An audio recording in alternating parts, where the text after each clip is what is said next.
So this is what it's like going for a short drive in the M6 when you've not driven it for a while.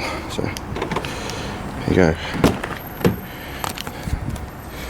Cabin awaits you, very nice.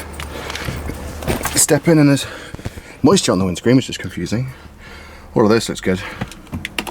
And I suspect when I start the car, first of all, increased battery discharge. Let's start it. No? Now look at this. Warning lights. Engine fault, reduced power. DSC failure. A lot of this is due to low electricity in the car. But I've just had the battery on a long charge on a correct AGM charger. To start it, I'm going to put car neutral, foot on the pedal, press the start. Engine button, here we go.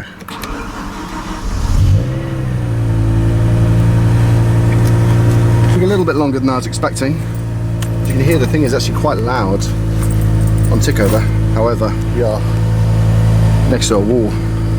So, to pull the car out of its space, keep your foot on the brake pedal, stick it to drive, and undo the handbrake. Now, it's important to note this is not a torque converter automatic. So if you let go, it just goes. Whereas on an automatic, it'll actually put the car into gear and it will drive off the throttle. This one, take your foot off the brake, and already it's going. So this here, stick into sport, right? As you can see, we've got the paddles now. So number 1, number 2. It'll only change gear when it thinks it's able to. This red light here, the red line thing, that's low because the car's a bit buggered. I think sometimes if I do this, completely turn the wheel, completely turn it back, stop and start the car, bear in mind you have to put it back in neutral, it does fix itself. Just go and go. No, that's not done it. Anyway, I figure, there you go, I figure we'll take you around the block for a little bit and show you what going for a low speed drive around town in an M6 that's 15 years old is all about. Right, so I stuck it in drive. Oh, it's a bit funny. It's really responsive. You easily forget being like an E36 or something else. You forget just how responsive it is, especially being naturally aspirated, and also you forget how wide it is. It's massive, this thing. 2 seconds. So this is where I've got to put it in drive. Foot's off the brake, doesn't move, so foot on the accelerator. It's a weird thing coming from an automatic into this robotized manual.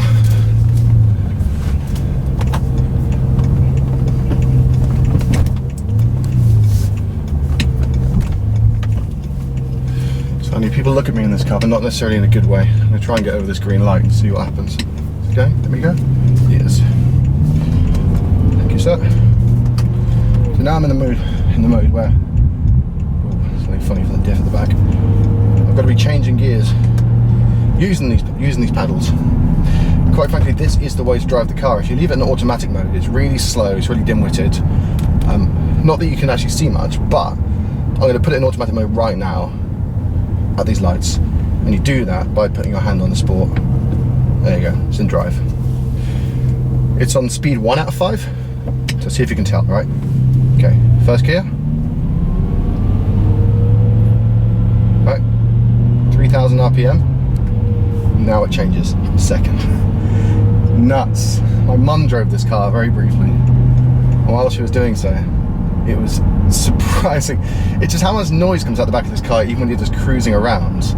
It's a lot more than the M5, by the way. A lot of people say the M5 is muted. The M6 less so. I mean, it's still not that noisy of a car, but when you're pootling around town in automatic mode and it's revving up to 3,000 RPM and your 61-year-old mum's in the driver's seat, something doesn't quite fit, which is, well, amusing to say the least. Anyway, I might stop at the lights here. I might be able to try and get the engine working to its full speed. Whoop. Okay. So what I'm going to do, I'm going to stop the car, turn it off and turn it on again. Now, I wouldn't always recommend doing this, but off, still complaining about something, on, boom. Okay, so now we've got a 7,250 RPM rev limit. So I think there's a couple of different things. It could be just the electrics, going for a bit of a drive. Often put some more juice into the battery. It could also be the steering wheel sensor. That can cause all sorts of problems, including the DSC light we saw. And it could also be the throttle actuators. But anyway, you might be able to hear this now. Whoa, car pulling out in front of me. Let's put it back into manual mode. We'll activate the M dynamic mode. Bloody hell. Tell you what, compared to the 323, this is, whoa, this is another level. This is nuts response. Because the other one really has to wind up for you to get any power out of this thing. And while this is kind of the same if you want lots of power, it's progressive. It's really progressive. You can put your foot down and just really enjoy it. And I think you can enjoy this car at relatively normal speeds. To be fair, for most driving, you don't really want the M mode on, but hey, if you do, you get more noise. Jesus Christ.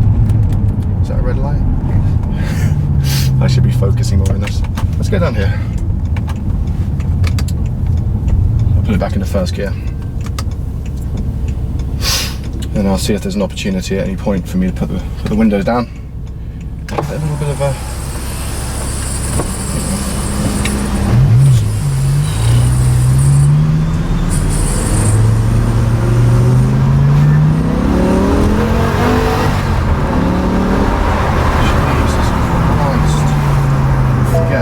You forget about the noise of the thing as well.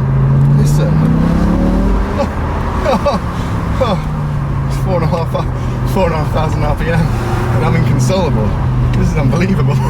Let's take you back out of M dynamic. You can tell the throttle position. It is throwing my body all over the place. It's also on EDC2. You've also got the damping on EDC2 on this car, which means you get more of a sort of bone shaker hard ride. In reality, I've had a lot of the suspension dealt with, a lot of the bushings have been fixed on this car. I don't think it's actually that harsh. Really, if I had to say, it's probably about as harsh as the 3 Series. That's fitted with stickier tyres, but on the standard M3 profile. But it does have old springs and one-air dampers, so I guess that could account for some of it. This little Suzuki wants to pull out in front of me. Go for it. Oh, at this point, by the way, if we want to check the miles per gallon, I've got the fuel warning light on. It's actually showing 0 range. 7 miles per gallon. And by the way, that's the lowest it could possibly go. So I know it's stop-start driving, but less than 7 miles per gallon. It's shocking. Yeah.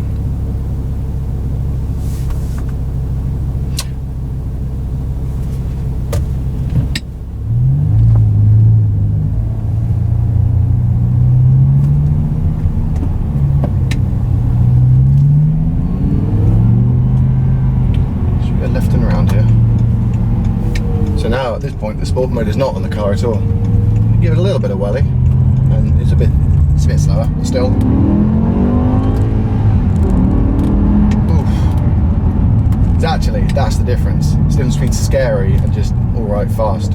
Hello mate, running out in front of an M5, M6, whatever this thing is. It's funny as well, I'm getting some weird feel from the brake pedal. I hope it's not an issue. And some dudes coming me up.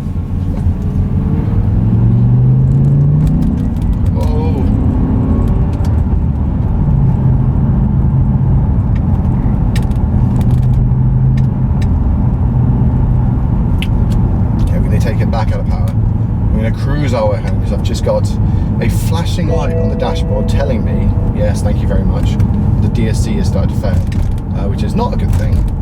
And when you've got 507 horsepower under your right foot, it's a little bit scary. But anyway, that gives you an inkling into a little bit of town driving with the M6. DSC failure light still on. It does have a limited slip diff in this car, and yes, it does work very well, I can tell you that. However, I don't think we should put that to the test driving around the centre of Watford.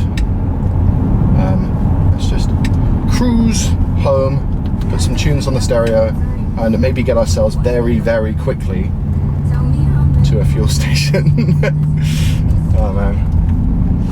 Anyway, at some point I hope to go on a proper drive, find out what this thing's all about. I bought it in the first lockdown, and then I heard rumours about people getting stopped and like, where are you going, where are you driving, and all this sort of stuff, and people getting fined on motorways, and I I've only ever driven it once on a motorway, and it was tremendous, shall we say. Anyway, heading back into the town centre, so we'll be back soon. Thank you for joining me on the easiest video I've ever had to edit, assuming the camera's not failed, because we were on 12% battery. And yeah, I'll catch you next time. Anyway, I did also buy an E36 that I've alluded to many times, and I realised I've not made a video for that, so I suppose people must be thinking, you know, my 4 subscribers must be thinking,